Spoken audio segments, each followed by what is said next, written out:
Falar de inferno é falar de muitas coisas que passam despercebidas durante o processo da nossa vida.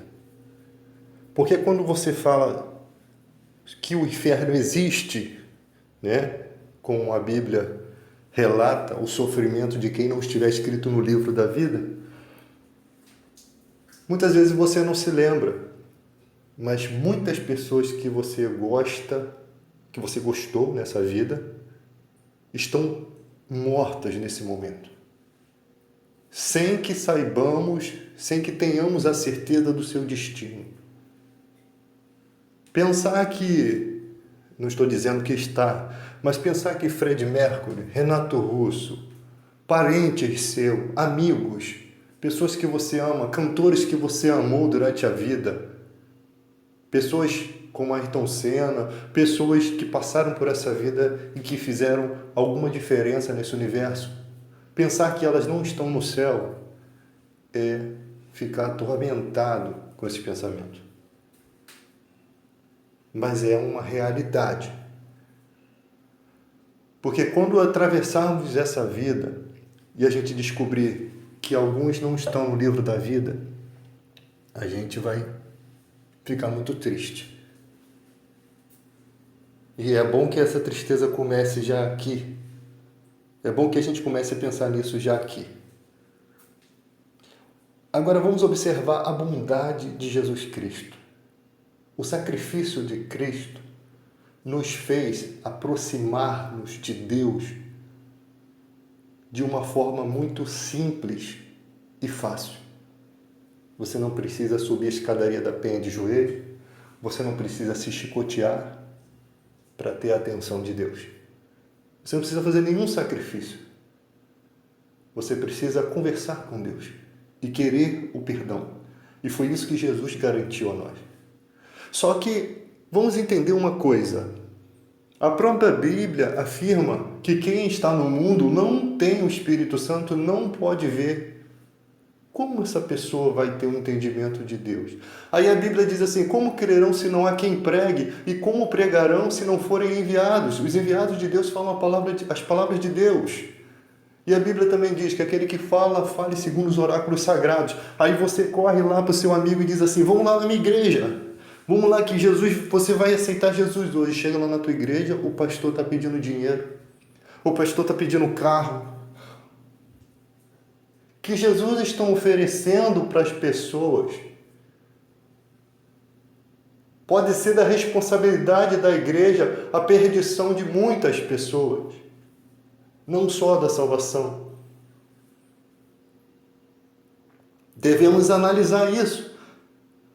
Quando a gente vem cobrando da igreja, e a Bíblia diz, repreende, exorta, corrige, redargue, porque haverão tempos que não ouvirão a Sagrada Escritura, as pessoas dizem, não, você está julgando a igreja, você está julgando meu pastor. As pessoas não entendem que a Bíblia está mandando repreender, corrigir.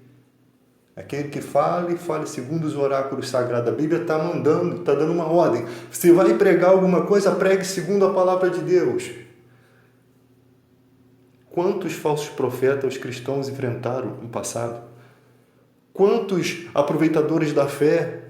Foi daí que Paulo tirou aquela conversa para Timóteo. Os que querem ser ricos caem em cilada. O amor do dinheiro é a raiz de todos os males. Muitos nessa cobiça se desviaram da fé. Ele está falando para pastores, homens de Deus, que fizeram do evangelho causa de ganho. Lê 1 Timóteo 6, 3 em diante.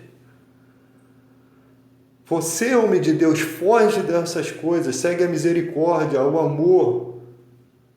Tudo que a igreja do século XXI não quer seguir.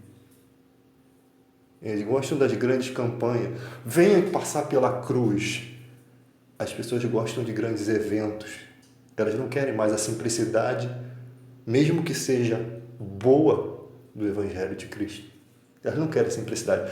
Então você vê que ato misericordioso de Deus tremendo. Que Deus amou o mundo de tal maneira que deu o seu único filho para quê? Para morrer pelos nossos pecados, para que a gente pudesse ter essa condição de saber que somos pecadores, que somos falhos, que falhamos todos os dias.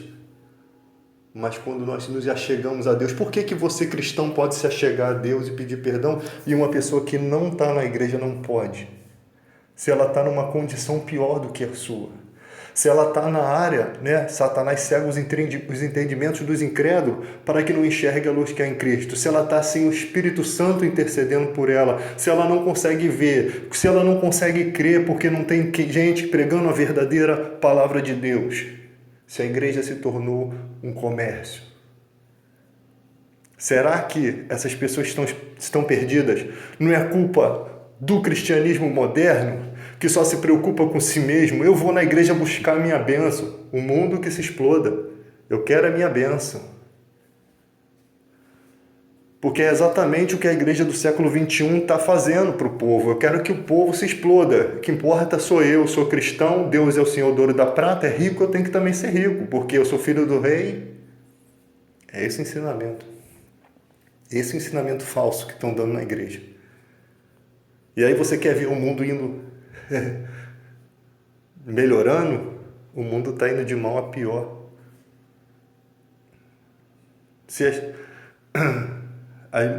A maior parte da igreja está enganada em seus ensinamentos. E o mundo sabe disso. Por isso que o mundo não ouve. O mundo não vai ouvir a voz que não seja de Cristo. Eles não foram tirados do império das trevas e transportados para o reino do Filho. Colossenses 1,13. 1 João 12. A todos quanto receberam, deu-lhes o poder de serem feitos filhos de Deus. Com certeza, quem muito é dado, muito é cobrado. Será cobrado. Eles não receberam nada do que nós recebemos. E o que nós estamos fazendo com isso? O que nós estamos fazendo com o que recebemos? Estamos perdendo tempo com a internet, vendo coisas que não prestam, falando coisas que não devem, que não devemos falar, discutindo assuntos que não cabem a um cristão, contando piadas que não tem graça nenhuma para o reino de Deus. Os anjos não riem da nossa piada. Só os demônios. Então, a nossa visão, quando nós nos olhamos no espelho, nós nos esquecemos de quem nós somos no momento em que nós saímos. Está na palavra de Deus. A nossa vida cristã não pode ser assim. Você não pode se esquecer como você é, quem você é, que você é cristão. Se você está numa condução, você é cristão. Se você está em casa, você é cristão. Se você está no trabalho, você é um cristão. Você tem que olhar para o espelho e ver Jesus em você. Você tem que ver o brilho. As pessoas têm que ver o brilho de Deus nas suas atitudes. Tem gente que acha que ser cheio de unção é pular na igreja, saltar, pregar muito bem. Pregar é um dom. É um dom. Você pode estar fraco, que você consegue pregar. Estou pregando aqui, mas não estou cheio do Espírito Santo. Eu sei o que é estar cheio do Espírito Santo. Eu consigo pregar mesmo não estando cheio como já estive. Porque isso é um dom. As melhores pregações são quando nós estamos cheios do Espírito Santo. Mas às vezes nós pregamos bem mesmo sem estar cheio, porque é um dom de Deus. Isso não quer dizer que Deus está provando sua conduta, não. Eu não tenho vergonha de falar as coisas, não tenho medo de falar as coisas. É a verdade que liberta. O mundo está cansado da hipocrisia da igreja. O mundo está cansado da hipocrisia da igreja. Nós não estamos... Eu também já fui como muitos cristãos, de achar que um presidente evangélico vai fazer toda a diferença no mundo, no nosso país. Só se ele for um homem de Deus mesmo. E se ele for um homem de Deus mesmo, vão matar ele. Na estrutura molecular da corrupção dos dias de hoje, um homem de Deus morre. O helicóptero some, como o de Ulisses Guimarães, que nem era cristão, mas que apoiou a ditadura no início, depois viu que aquilo era uma furada e começou a denunciar as corrupções. Até hoje não acharam o corpo de Ulisses Guimarães. Se você tiver um presidente evangélico, todo mundo vai saber que ele é evangélico. Todo mundo vai saber. Ele não vai ser fanático, né? Ele vai estar preparado para estar ali. O Cabo Daciolo, por exemplo, é um cara, considero um homem de Deus, tem seus rompantes, né? De aparentemente um novo convertido. Não deixa de ser um homem de Deus. Não conheço toda a estrutura, não conheço tudo em sua vida. Eu vejo boa vontade. Quando a gente começa na obra de Deus, a gente é cheio de boa vontade, mas a gente não sabe como agir ainda. Falta sabedoria, falta domínio próprio. Essas coisas se administram, o Espírito Santo administra na nossa vida aos poucos. Mas eu não posso botar uma pessoa achando assim, não, Deus capacita os escolhidos. Sim, se Deus quiser colocar ele lá, ele vai subir sem força humana. Deus vai fazer do jeito que ele quer. Né? Ele não precisa de 10 mil homens, ele precisa só de 300 que saibam lutar. Foi assim que Deus venceu. E por que Deus fez assim? Porque ele não queria que a história fosse contada de uma outra maneira. Ele queria que o povo visse que foi Deus que deu o livramento. Que foi a mão de Deus e não a mão do homem. Usou 300 valentes. Pessoas que nasceram com a valentia dada por Deus para designar os seus objetivos. Mas capacitou-os a vencer uma quantidade de exército que era impossível de vencer. Como faz com Israel? Né? O povo de Israel tem um anjo que cerca Israel, que o protege, que ele vence as guerras, mesmo quando cercam eles, Deus dá a vitória. Nós também não podemos achar que só porque você é cristão que você tem que estar lá, que você vai ser. Isso cabe a Deus. Assim como Deus usou na lista de Schindler, na história do povo judeu. O Schindler não era evangélico, assim como Paulo não era, perseguiu a igreja, deu voto para a morte de Estevão, o primeiro mártir da igreja. Então, Deus capacitou Schindler, abriu o coração dele para enxergar aquele povo e ele salvou muitos judeus. Ele foi ali querendo se aproveitar da mão de obra, enriquecer e acabou servindo a Deus. E você acha que se você tem um zelo, uma pena pela vida de muitas pessoas que foram sem Jesus, imagina Deus que não se compraz da morte do ímpio. Será que Deus não deve ter visitado Elvis Presley? Porque você imagina, Deus olha para a humanidade e ele sabe muito bem quem não tem sabedoria. Foi assim que Jonas foi visitar os povos bárbaros. Jonas não conseguia enxergar além do ódio. Ele não conseguia enxergar além do ódio que ele tinha, porque via o que os povos bárbaros faziam. Jonas nem queria que Deus salvasse os povos bárbaros. Por isso que ele foge. Exatamente por isso. Ele não queria trazer a mensagem de salvação, de arrependimento. Ele sabia que Deus ia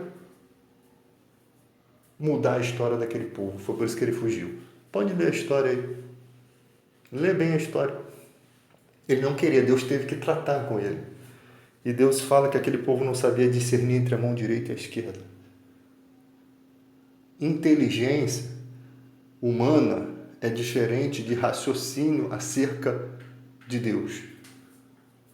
Você pode ser advogado, você pode ser muito inteligente e não ter sabedoria nenhuma acerca das coisas de Deus. Nenhuma. Porque as coisas espirituais se discernem espiritualmente. Então Jesus, ele na cruz, ele nos dá essa condição de no momento você reconhecer o seu pecado, mesmo que seja logo após você ter pecado, mesmo sabendo que você vai pecar durante toda a sua vida. Mas ele nos aproxima de Deus pelo sacrifício dele, pelo amor dele. Ninguém pode ser comparado a Jesus Cristo. Quando a Bíblia diz que aquele que diz que não tem pecado é mentiroso, significa que só Jesus pôde vencer a morte porque ele não tinha pecado. Não quer dizer que pessoas que passam por essa vida, grandes filósofos, não foram pessoas importantes, mas que não têm a mesma importância de Jesus Cristo. Não tem como comparar a grandeza de Jesus Cristo com a falha humana, a fraqueza humana. Satanás é o pai da mentira, e seja todo homem mentiroso e Deus verdadeiro. Porque o homem, ele é pecador. Ele não consegue vencer as suas próprias limitações, ele precisa de Jesus Cristo. E o convite de Jesus Cristo é: vinde a mim, vós que estáis cansados e oprimidos. E o que causa cansaço e opressão no mundo espiritual são os nossos pecados, é a nossa separação de Deus, o nosso afastamento de Deus. Mesmo você sendo cristão, convertido, batizado, conhecedor da Bíblia, você entende que se você se afastar de Deus, você sofre espiritualmente. Você fica afastado. Não tem como, não tem para onde correr, para onde iremos, Senhor. Só Tu tens as palavras de vida eterna. Só podemos correr para os braços de Deus, só podemos correr para os braços de Deus pela garantia do sangue de Jesus. Ele nos deu essa garantia. Agora, se você é cristão, anda desesperado, tem misericórdia da sua própria vida, verifica dentro de você o pecado tentando reinar, você imagina quem não nasceu do Espírito. Então é hora de termos mais misericórdia das pessoas. Não quer dizer que você tem que concordar, passar a mão na cabeça, não deve corrigir. Não é isso. Não estou falando isso. Mas que a gente tem que entender que nós temos que nos doar mais a Deus se nós queremos ajudar essas pessoas. Se nós queremos trazer, nós temos que nos dedicar de verdade. Hoje em dia, o amigo está desempregado, o vizinho está desempregado, a pessoa que você não quer que tire a sua própria vida, não quer ver frustrado, não quer ver deprimido, porque a gente não quer ninguém, nem mesmo, até mesmo pessoas que a gente não conhece. Mas qual o tipo de esforço que você faz por essa pessoa?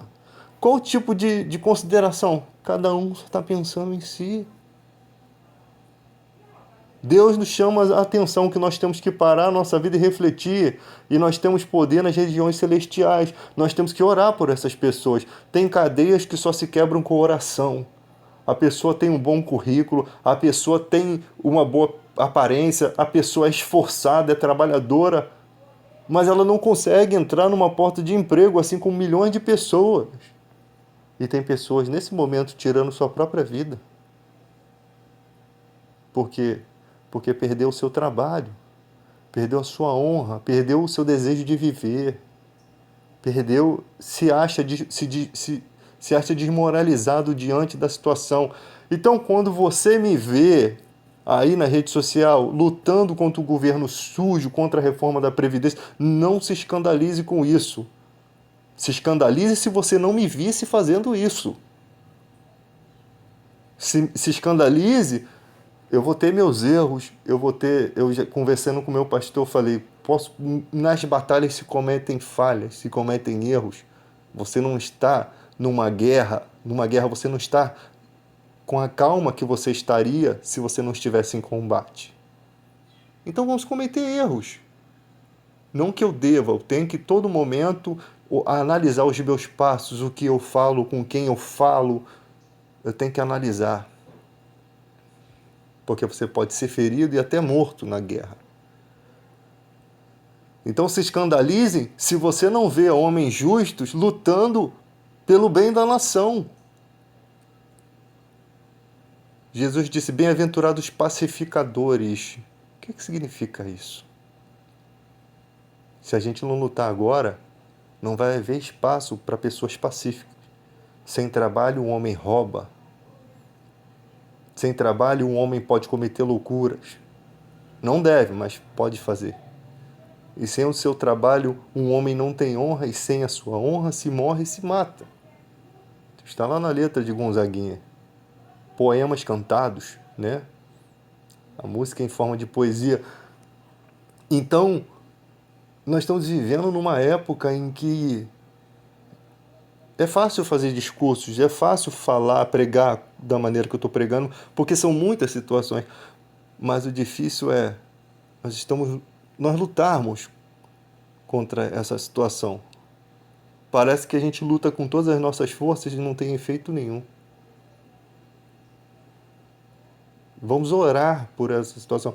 Não me peça para orar por pessoas que não querem compromisso com Deus. Não me peça para orar por autoridades que se opõem à vontade, que se opõem à própria, os próprios cidadãos da terra. Pessoas que não são patriotas. Não me peça para orar, porque eu não sinto desejo nenhum de orar por essas pessoas. Para mim, elas estão ocupando o espaço de outra pessoa. Agora, se eu observar que aquela pessoa quer mudar, que aquela pessoa não mudar depois que está tudo arrebentado para poder enganar a gente lá na frente, mas se eu ver uma mudança verdadeira, a pessoa se arrependeu, eu luto por ela. Eu luto por ela. Eu oro por ela. Por acaso aceita-se na igreja o batismo de pessoas que não querem Jesus? O que vai adiantar eu orar por essa pessoa se ela não quer Jesus? O reino de Deus é um convite. Não adianta as pessoas irem à igreja, eu vou me batizar porque isso vai fazer a alegria do meu pai. Isso tem que fazer a sua alegria. Isso tem que ser a razão, o motivo da sua alegria, não da sua família. Porque em muitos lares não é motivo de orgulho nenhum para a família, só para quem está se batizando. Tem gente sendo expulsa de casa nesse momento porque aceitou Jesus Cristo. Por mais que se cometa qualquer erro, porque quando você aceita Jesus, você no primeiro amor, você vai cometer erros, vai cometer equívocos, vai ficar um pouco fanático, você ainda não sabe de como são as coisas, mas sabe por que isso? Porque falta gente ensinando o caminho da verdade na sua simplicidade. As pessoas parece que não param, não querem mais perder tempo com os outros. E acham que isso é perder tempo. Jesus nunca deixou ninguém para trás. Sabe aquela pessoa chata que às vezes te para na rua, você tem todo o tempo do mundo para falar com ela, você está andando de bobeira, mas você não tem coragem de parar e dar atenção àquela pessoa. Às vezes, aquela pessoa só precisava de 1 minuto da sua atenção. Ela só precisava de um amigo para ser o motivo da vida dela, para ela poder viver, para dar significado à vida dela. Às vezes a pessoa precisa só de um elogio para ter significado. Às vezes a pessoa precisa só de uma consideração no trabalho, na escola, para ter um novo significado no esporte, para tomar outros rumos à vida dela. Mas o ser humano é difícil entender isso. O ser humano só sabe chegar no supermercado, jogar suas compras. Às vezes o caixa é 15 volume, o cara está com 300. Ele joga lá, ele não quer saber e ainda ele quer que a pessoa, ele está atrasado e a culpa do atraso dele é da caixa que não está conseguindo passar o código de barra porque a máquina está com defeito, porque o fiscal não vem resolver o problema da pessoa da frente, mas ele não quer, ele não está nem aí, ele está atrasado. Ele acha que o mundo gira em torno dele. É assim o ser humano. Ele é cheio de razão sem ter nenhuma razão. Ele é cheio de razão sem ter nenhuma. E vai tratando todo mundo mal e nem se ressente disso. E nem para pensar o que eu fiz. Não, eu estou certo, afinal, eu estava atrasada, eu estava atrasado. Ele cria razão para os seus erros. É assim que está o ser humano. E onde está o Espírito Santo nisso tudo? Onde está na nossa vida a humildade, a presença de Deus, o reconhecer o erro, o pedir desculpa? Onde está na nossa vida isso? Então, no lance da questão do inferno que eu falei desde o princípio,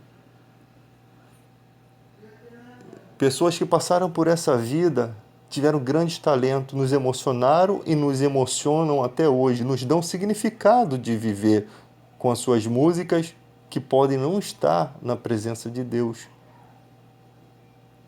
Se foram dessa vida, no mundo foram uma estrela, no céu, na outra vida não são mais nada. Estão perdidos. A incerteza é muito triste. A incerteza da salvação é muito triste. Não saber o rumo das pessoas é muito triste. Nem todo mundo pensa nisso, ou pensa em algum momento da vida. Às vezes eu escuto Freddie Mercury e David Bowie cantando. Bonito a apresentação. Aí as pessoas vão falar assim, mas você é evangélico, você ouve música do mundo? Não costumo ouvir. Eu já ouvi muito essas músicas, porque quem toca instrumento sempre está aprendendo. Falar isso até uma tolice, a pessoa que não sabe, né? Filosofia também não tem nada a ver com cristianismo, né? Mas as pessoas gostam. E a música é uma maneira filosófica de trazer uma situação de vida em forma musical. É agradável um conjunto, uma coisa trabalhada, uma coisa bonita, né? Como a Bíblia diz, a quem honra, honra. Eu não posso dizer que esses caras não foram nada nesse mundo. Eu posso dizer assim, a música deles a nível espiritual, assim, de se chegar a Deus, não tem uma motivação de se chegar a Deus, até porque elas não foram feitas para isso. Mas em relação ao homem com a vida, elas têm muito a ver. Porque a música te mantém no momento de alegria, ela te traz uma alegria. Ela não é um vinho, uma bebida alcoólica que você bebe e depois fica doidão e sai fazendo besteira por aí. Ela não é isso. Ela te mostra o lado bom de ser humano. Não posso dizer que é do diabo, porque o diabo ele quer destruir quem traz alegria pra gente. Ou você acha que dons, talentos, o garoto vai lá e ele desenha bonito lá a paisagem. Enquanto ele está desenhando, ele não fez nenhuma oração, ele não se consagrou nada a Deus, ele só desenhou. E aquilo é belo aos nossos olhos. Então Deus também tem dons no mundo. Dá significado também de viver para as pessoas que não estão na igreja. É isso que a igreja precisa compreender. Quando você se torna cristão, a sua tendência é se inclinar para as coisas do Espírito. Mas isso não significa que Deus abandonou quem está do outro lado. Deus não tem prazer na morte do ímpio. Então Deus também não tem prazer na tristeza, na depressão do ímpio. Não tem prazer em vê-lo abatido, desempregado. Não tem prazer nisso. O cristão precisa ser mais simples e botar mais os pés no chão. Tem crente que parece estar flutuando no mundo espiritual, só que não está. Só que não. A realidade é que se tem medo. Parece que se eu ouvir uma vez o Freddie Mercury cantando, eu estou fora da presença de Deus. Estou servindo ao diabo. É essa a concepção. O coração da gente foi transformado. Nós gostamos de louvor, mas eu posso falar para você, eu não gosto de todos os hinos da igreja. Eu não gosto de todos os louvores. Eu tenho minha maneira de gostar, você tem a sua, cada um tem a sua forma de gostar. Mas esse hino é muito bonito, mas para mim pode não significar nada. Simplesmente ser um hino de Deus, boas letras, mas para mim não toca. Cada batimento de coração tem a sua frequência, meu amigo. Você precisa respeitar isso. Cada pessoa nasceu num contexto social. Cada pessoa viveu coisas diferentes. Teve gostos diferentes, manias, viu coisas diferentes, sentiu cheiros diferentes e outros iguais, né? Então, cada pessoa tem uma sintonia, vive numa sociedade, inserido numa sociedade com pessoas que lhe cercam com pensamentos adversos.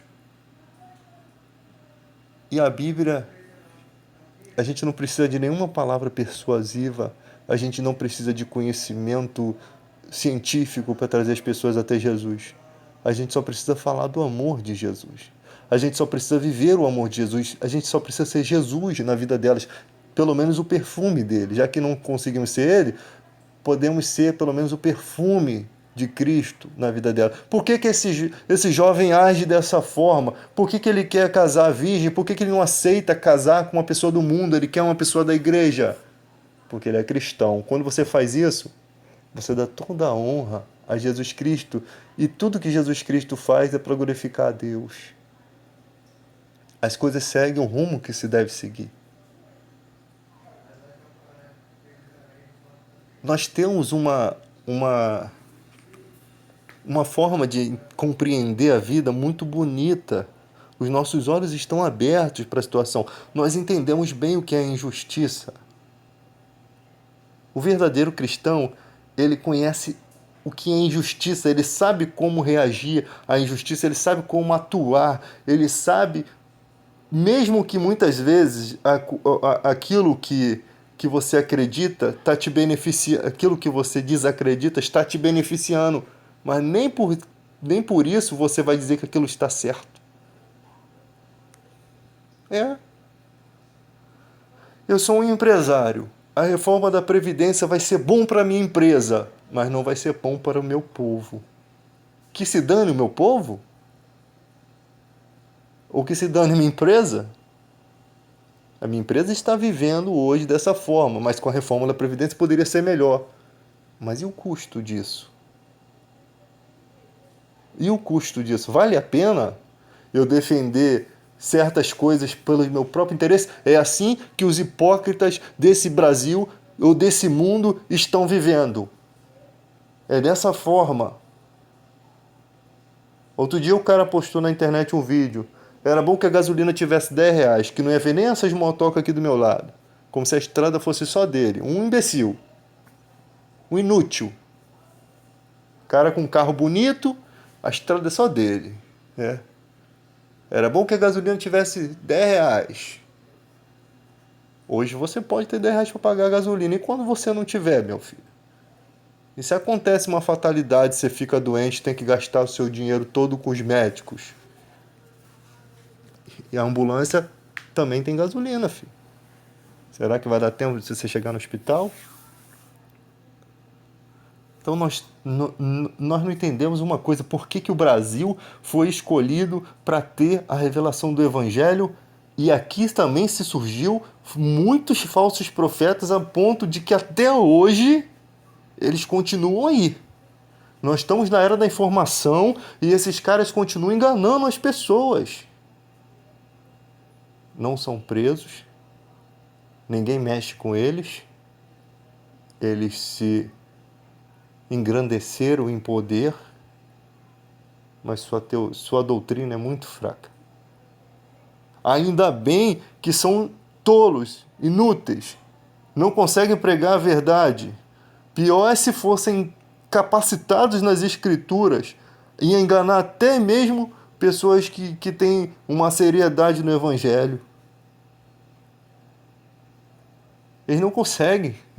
Graças a Deus, Deus não permitiu, né? Porque Deus reserva a sua sabedoria para os retos. Graças a Deus, Deus não permitiu que eles tivessem conhecimento bom da Escritura. Mas tem alguns que têm, hein? Tem alguns que têm conhecimento. Eu falo assim na sua totalidade, mas tem alguns que realmente têm conhecimento. Amaram ao dinheiro. Se apaixonaram pelo dinheiro. E quando eu falo amar o dinheiro, às vezes o cara ele acha que não ama o dinheiro.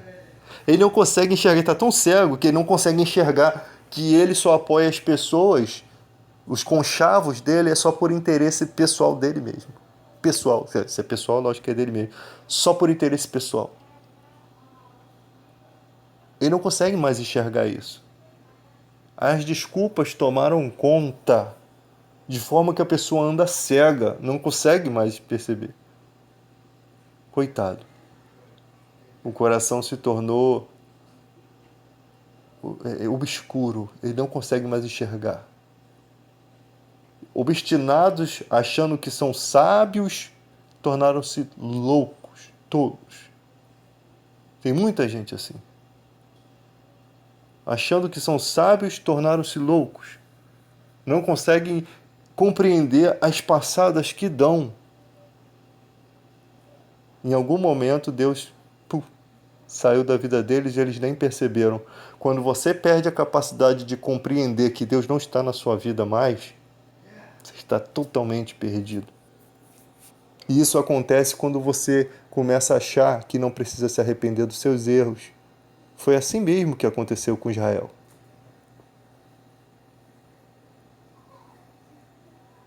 Rugerá o leão sem ter pego nenhuma presa?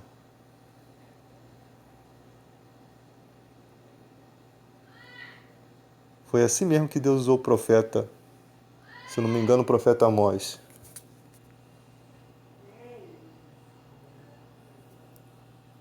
Então,